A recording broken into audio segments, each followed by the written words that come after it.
Ba-da-ba-ba, ba-da-ba-ba. All right. Promoter 101.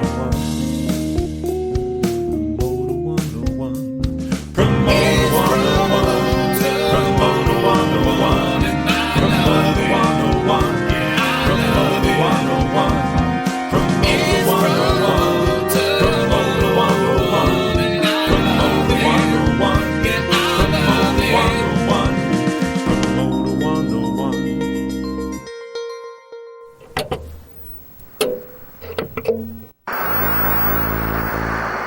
It's Promoter 101's Badass Bloopers and Best Ofs. Welcome to the Best of Steiny. That's me, so I guess welcome to the Best of me. It's just kind of weird, right? Anyway, Connor's taken a look back at the last 3 years and put together his favorite moments, and we hope yours too, of the best of me. Enjoy! P101 in the morning with Steiny and the Peers. Only on Promoter 101. It's time for Promoter 101, the podcast, hosted by Steiny. Welcome to Promoter 101. The founder and co-host of this podcast is a man who doesn't need an introduction, but we're going to give him one anyways. Dan Steinberg is the co-founder of Emporium Presents and a 25-year veteran concert promoter. He's been nominated for the Bill Graham Promoter of the Year award for the last 4 years in a row by Polestar magazine, promoting more than 650 shows throughout North America last year. Dan has literally worked with everybody from Cheech and Chong to Scorpions, Trailer Park Boys, and Dolly Parton, just to name a few. You can find all of his musings and Promoter 101 thoughts on Twitter @TheJew. Welcome, everybody, to the first episode of Promoter 101. For those of you who haven't been following Dan on Twitter @TheJew, you've missed about a year's worth of documented experiences in the music business, with Dan tweeting his anonymous anecdotes, funny, frustrating, and exciting alike. This podcast is the audio form of those tweets. Dan, what in the world made you want us to do this on a weekly basis? We were having so much fun at the conferences with the panels and the interviews and the hanging at the bar. It just seemed so wasted not to get to hang with everybody and interact with them more often. The podcast is going to allow us to do that, Luke. What can people expect from us on a weekly basis? I think it's going to give us an opportunity to talk about the industry's highs, lows, and some of the best people we know, and reach out to some of our friends and maybe even a couple of our enemies. Talk a little bit, and maybe talk a little bit of shit too. But I think we're going to have a lot of fun, and we're going to learn a little bit at the same time. Tweets of the week. Where did the show come from? The name of the show was Dan ranting all the time on Twitter. And in 2015, maybe 2016, just started tweeting with the hashtag Promoter101 as a means to mostly get out like subtle but anonymous insults or digs at people. And if you were a subject of whatever that was, you knew that you had in some way fucked up. I hope y'all are ready, because it's that time of the week. It's Thursday. That means we've got some tweets. We're going to take a look inside the mind of Dan Steinberg and look at some tweets of the week. Luke, you can look. Just don't touch anything while you're in there. I got it set up a certain way. OCD even applies to the way that your brain is organized, Dan. Just don't touch anything! This is a good one. When an agent drops a tour routing call on you at 5 p.m. Eastern on the Wednesday of Thanksgiving. So it turns out in Canada, they don't respect our Thanksgiving holiday. I appreciate you taking that phone call. Yeah, I guess you just caught me on that one, Luke. It was a Home for Canadian rap that we were working on. The Canadian Thanksgiving is in October, Dan, so I'm sure that we're bothering him on a Monday in October or something, too. You know what? Yeah, okay. When the show sells out, it's because the artist is amazing. When it bombs, it's because you're a shitty promoter. And that's the world we live in. God bless America. In my own mind, I'm just a 1980s WWF bad guy wrestling superstar manager stuck in the body of a modern-day concert promoter. It's a little more insight to me than maybe there should be. I guess there should be a hashtag Steiny 101. Do you ever wonder, where do all these towels go we pay for on every show? Yeah, there's just massive amounts of towels like in the lounge of the buses, I think. Just that they're stealing them, right? Yeah, well, I also think that Craig Newman has a lot of them on his couch right now. When an agent sits on an offer for months, then doesn't understand that their challenge takes more than 15 minutes to clear. Yeah, I love that. We have to be patient while we wait on you, and then all of a sudden it's like, hey, come on, I challenged this 15 minutes ago. What's going on? Work with us, guys. Work with us. Let's see what's going on in your sick and twisted head this week. Let's start here. Sometimes the best thing you can do is pass. Amazing. The money I would have saved if I could only learn to say that little word. Dear all third-party ticketing services, if you're nice to the venue box office staff, they are much more likely to help you. Duh. It's amazing how bands can't count to 30 when turning in a guest list, but when it's time to settle the show, they all of a sudden become CPAs. It's so true, isn't it, Luke? I don't know what you're talking about, Dan. Yeah, I bet. You can find an issue with anything if you try hard enough. Of course you can. Or you can choose just not to be a dick. Stop looking for trouble. Luke, you can choose not to be a dick. I don't know if that's a choice, Dan. It certainly in some moments just doesn't feel like an option anymore. That's true. I've noticed, Dan, I have to say over these last 164, now 165 episodes, that your tweets have gotten a little bit softer, a little bit more magnanimous, a little bit more wise. Are you trying to share something with us here? I just know that your tweets have definitely gone in a little bit more of a softer direction. You're becoming less of a dick in your tweets, Dan. I think part of it is, maturity. The other part of it is I think people are afraid to email me shit that's going to be a tweet of the week. So people have gotten a little easier on me in general just because they don't want to be the next lesson out there, I think. So, I guess not a bad thing, huh? That'll just about do it for Tweets of the Week. Make sure you keep up with Dan on Twitter. He's at The Jew. I am. He's at The Jew. I really am. Make sure you keep up with Dan on Twitter. He's at The Jew. So catch him on the Twitter, man. He's at The Jew. Everybody calls him Steiny, man, but you already knew, right? I'm at The Jew. Hey, call your mother. It's time to turn the tables. Promoter 101. Rich Bessner gets a chance to turn the tables on me. What do you got, man? Dan, thanks for taking the time to meet today. I do have one question. One of the truest and last great independents out there. Would you do a deal? What are you offering? Above my pay grade. Above my grade. Could you ever see yourself working within one of the two big companies? Look, I've gotten to know Jay better over the last couple of years, and I've gotten to know Michael and Bob Rue and Hannah. It's like, I respect all those guys. I never thought Paul Tollett or you would wind up at these big companies, but you guys have flourished there. Elliot Lefko flourished. Guys that I consider promoters. Like you say, they're talent buyers and they're promoters that have flourished under those companies. And you look at guys like John Meglin, Louis Messina. These guys are take no shit, I promote shows, fuck you if you don't like it kind of guys. I modeled my company after that. I wanted to be Bill Silva. I wanted to be Arnie and Jerry. More Jerry than Arnie. But, wanted that. Always wanted to have that Don Sullivan, Mike Luba vibe and promote shows. And all of those guys, in one way or another, have except the Jam guys, have gone on to cut these deals and flourished with it. And if Glancy can do it and you can do it and Paul can do it, man, I don't want to say never. I don't see it happening tomorrow. But, yeah, I'm open to it. Besides, it'd be really cool to be rich. One story that has been dominating the news cycle this week in the music industry, talking about the sale of Emporium Presents, Dan's company, to Live Nation. So you're company men now. You've gone corporate. What does this deal mean? What does it mean that Emporium Presents was acquired by Live Nation? I think it just allowed us a whole bunch more resources. We've got a think tank of some of the biggest minds in the world. When you talk about Mark Campana and Bob Rue just available to you, there's hundreds of these guys around the business that fall under the umbrella of Live Nation that if I need their opinion or help or direction, they're there. That's so cool.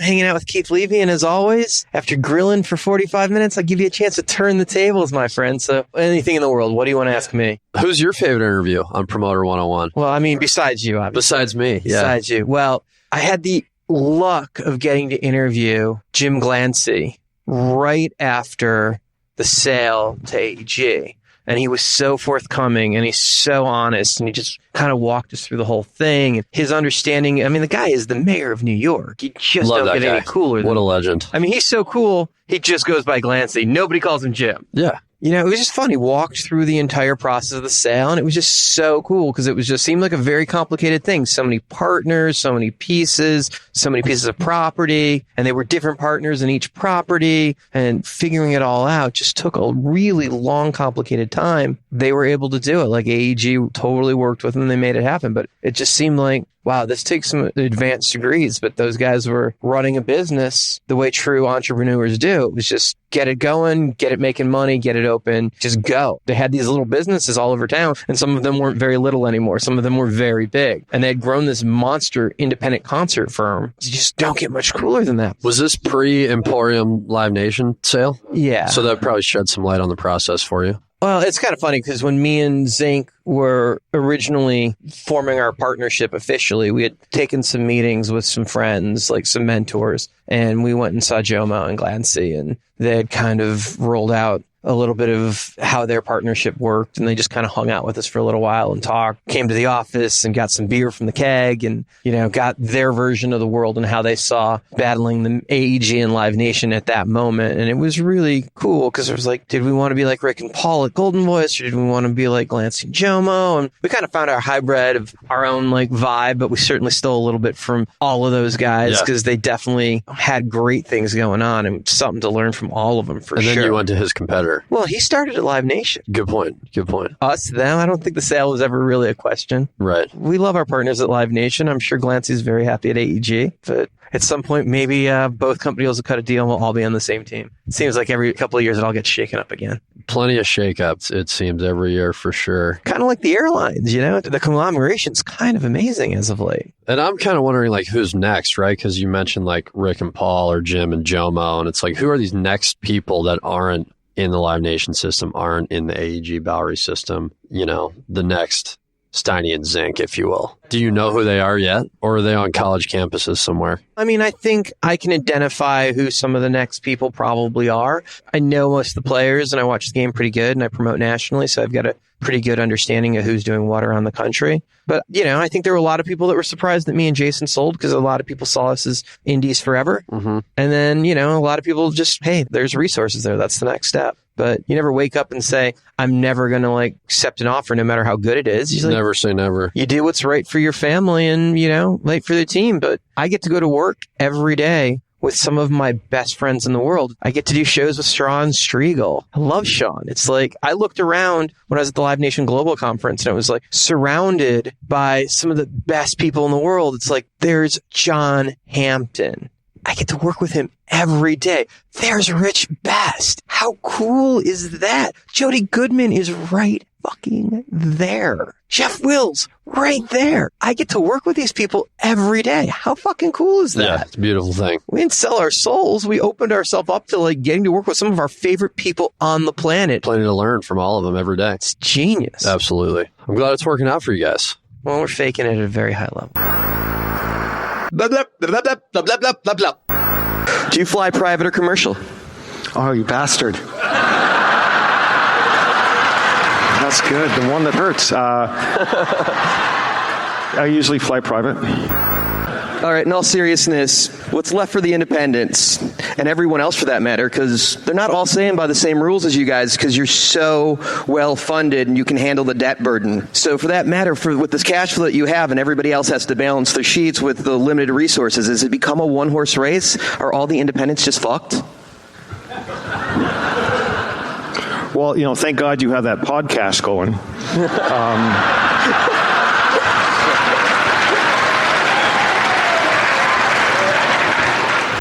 So what was your first gig? Because it was when you were in high school, right? Yeah, I mean, I was playing drums, so I never just saw it as doing shows, right? It was stepping stone to the next thing. What's the goal? How do we get there? So I didn't just want to play a show. I wanted to play a show in front of people. I wanted credibility. How do we get that?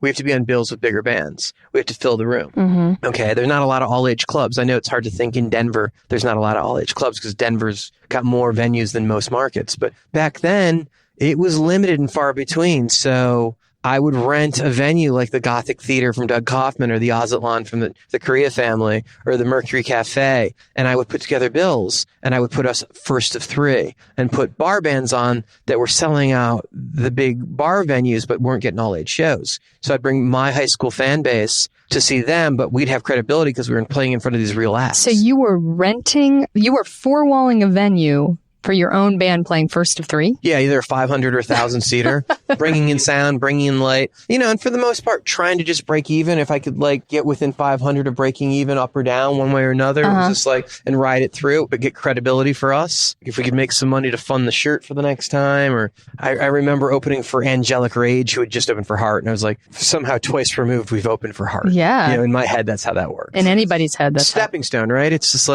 trying to get there. But yeah, it was okay, we're doing this, but I didn't want to overplay because bands all wanted to play these shows because they're all playing 21 and over, and I had an all-age crowd. So I was getting them in front of people. So bands were coming to me, and I didn't want to overplay. So I started doing more shows that we weren't on.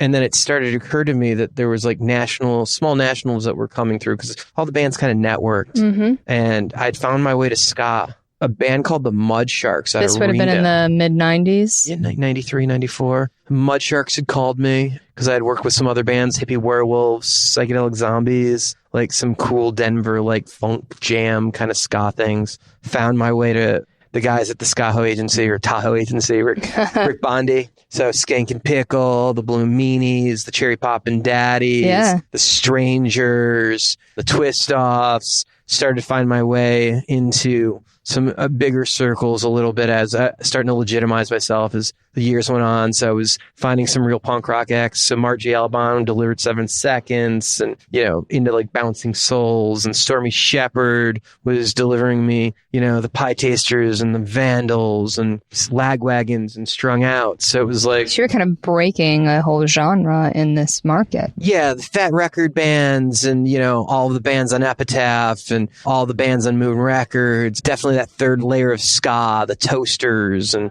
what have you, all those bands, the Skunks, they'd all play the Merc. And I had a co-exclusive in the Mercury Cafe in Denver, which was a 500 all-age cap that I shared with nobody in particular. So me and Doug Kaufman both had a co-exclusive. We were the only ones that could book it, which I thought was a weird thing, but it kind of organically happened.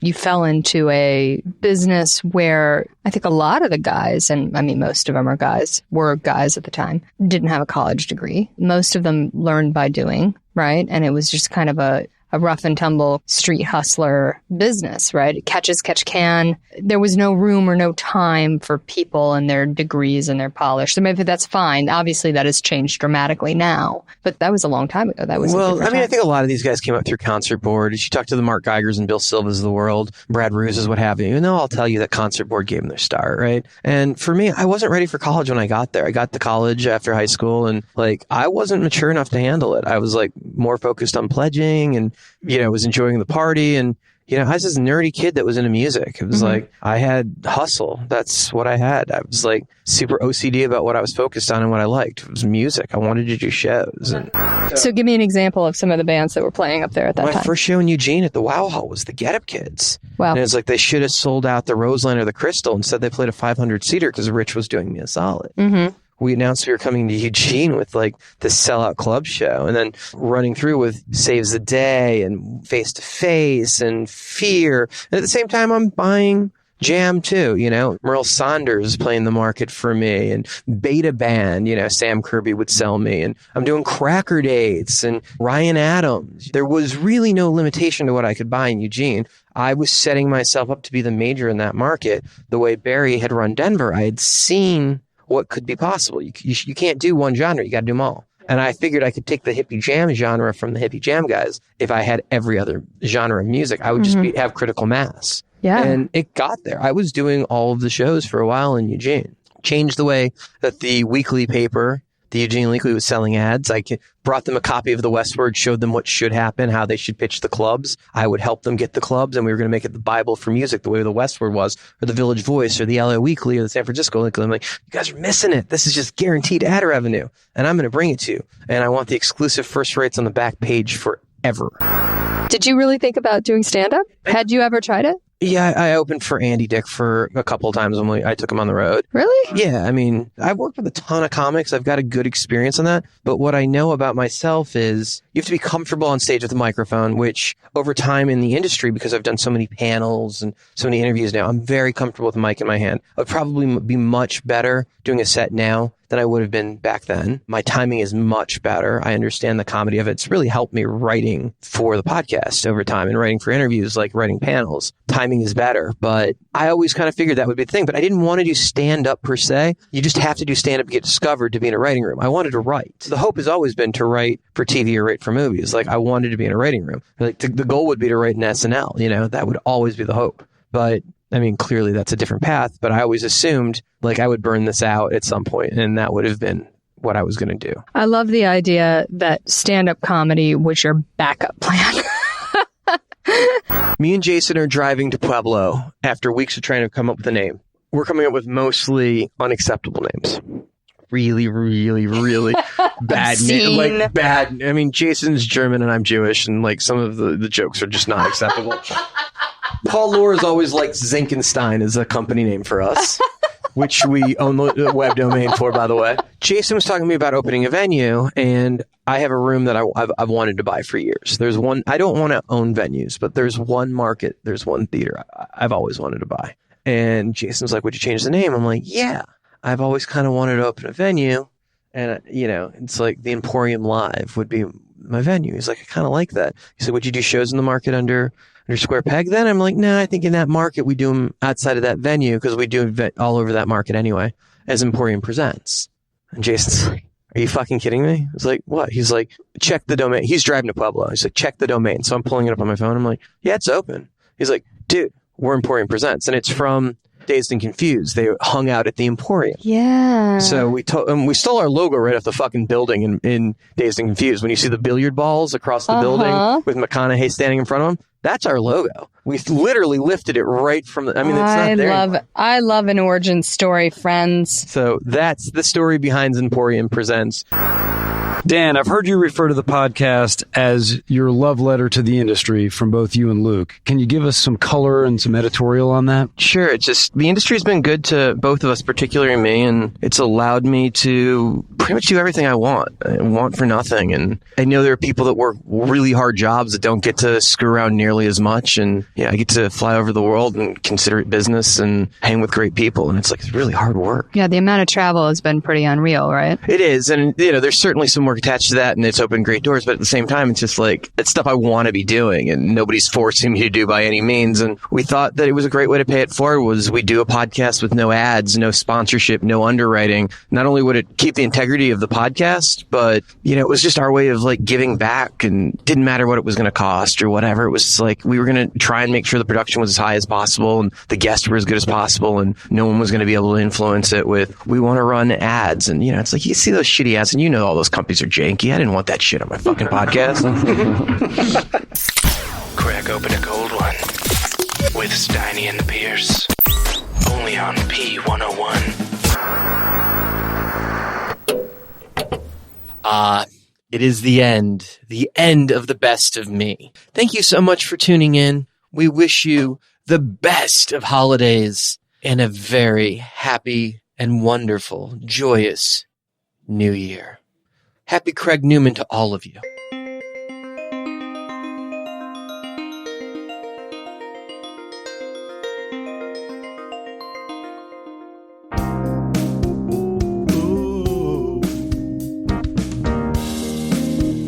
Ba-da-ba-ba.